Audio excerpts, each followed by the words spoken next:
You know that deep, almost crushing frustration when your motivation just fades away? You tell yourself, okay, this time is going to be different. You vow to start working out, or to stop procrastinating, or to finally kick that one bad habit that's been dragging you down for years. And hey, for a day or two, you actually push through. But then, almost inevitably, you find yourself slipping right back into your old ways. It's a painful cycle, right? It leaves us feeling completely stuck, like we just don't have what it takes. But in this explainer, we're going to dismantle that belief entirely. We're going to look at the hidden psychological mechanics behind why we actually fail and how you can truly permanently change.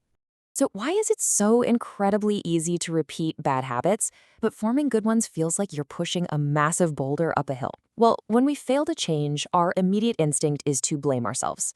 We think we just lack discipline or that our willpower is fundamentally broken. But the truth is actually far less critical and, honestly, a lot more profound. The emotional pain you feel when you fail to change isn't a lack of willpower at all. It happens because you're trying to change the completely wrong thing. We spend all of our energy attacking the surface of our behavior, rather than getting down to the actual root of who we are. Think of behavior change kind of like the layers of an onion. There are basically 3 levels at which change can occur. Now, the outermost layer is changing your outcomes. This is where most of us live, right? It's all about changing your results, losing weight, writing a book, making more money. Then you have the middle layer, which is changing your process. This is your habits and systems, like starting a new gym routine or finally decluttering your workspace. But the third and deepest layer, right there at the very center, that is changing your identity. This level is all about your deeply held beliefs, your worldview, your self-image, and the quiet, underlying judgments you hold about yourself. Now, there is a massive difference between a temporary burst of motivation and actual permanent transformation. The problem isn't that any one of these layers is bad. Outcome goals are great. The problem is the direction of the change. Most people start by focusing entirely on what they want to achieve, those outcome-based habits. But the alternative, and really the true secret to lasting behavioral shifts, is to build identity-based habits. With this approach, we start from the core. We focus first on who we wish to become, rather than what we want to get. To truly grasp the psychological weight of this, let's look at a pretty fascinating example. Imagine 2 different people who are both trying to resist a cigarette. When offered a smoke, the first person says, "No thanks, I'm trying to quit." Now that sounds perfectly reasonable, doesn't it? But internally, this person still fundamentally believes they are a smoker who is just trying hard to be something else. Now the second person declines by simply saying, "No thanks, I'm not a smoker." It's a beautifully small shift in words, but it reveals a tectonic shift in their self-image. Smoking was part of their former life, not their current one. They no longer identify as someone who smokes.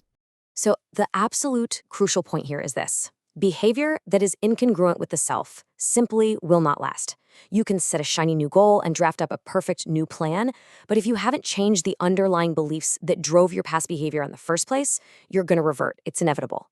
Imagine you want more money, but your internal identity is someone who consumes rather than creates. You'll always be pulled towards spending. Or if you want better health, but internally you prioritize comfort over accomplishment, well, relaxing on the couch is always going to win over training. If you don't shift how you view yourself, your brain experiences cognitive dissonance, and your old identity will quietly, ruthlessly sabotage your new plans just to restore balance. And honestly, the scary part is how subtly we reinforce our own limitations every single day.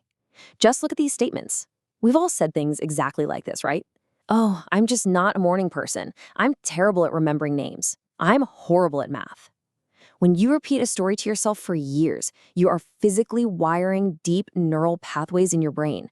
You're creating mental grooves. You slide right into them, and eventually, you just accept them as undeniable, permanent facts.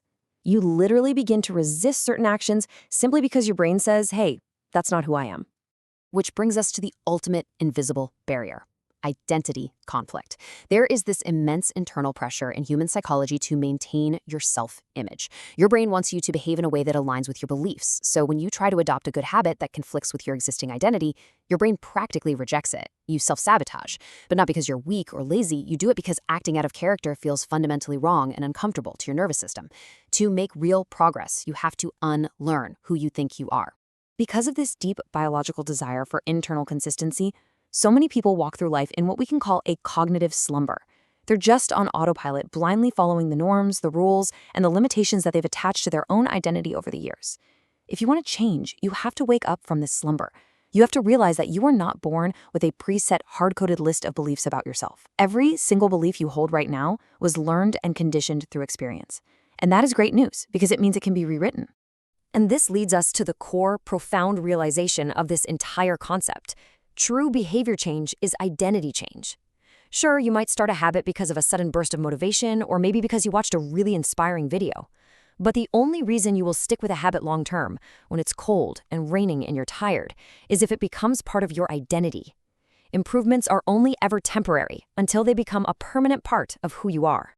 When you finally make this shift in perspective, everything changes. The goal isn't the outcome of reading a book. The goal is the identity of becoming a reader.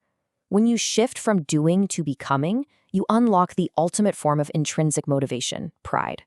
Because when pride gets involved in a particular aspect of your identity, you will fight tooth and nail to maintain those habits. If you're really proud of your hair, you spend time caring for it. If you deeply identify as a musician, practicing isn't some terrible chore you have to force yourself to do, it's simply an expression of who you are. But look, let's be incredibly practical for a second. Identity change is not a magic overnight switch. You don't just stand in front of your bathroom mirror, boldly declare, "I am a runner," and suddenly wake up with the discipline of an Olympic athlete. It doesn't work like that. What we're really talking about here are micro-evolutions of the self. It is a gradual, steady evolution built bit by bit, day by day, habit by habit. We are continually undergoing these micro-evolutions based purely on our repeated daily actions. Which brings us to arguably one of the most beautiful and forgiving psychological concepts you will ever learn.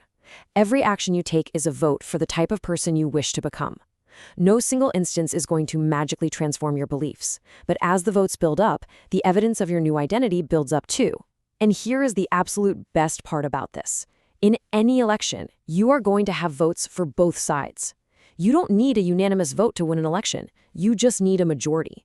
You don't have to be perfect. You just need to win the majority of the time to shift your identity. So how do we actually systematically cast those votes? Well, it comes down to a remarkably simple two-step process. Step 1, decide the type of person you want to be.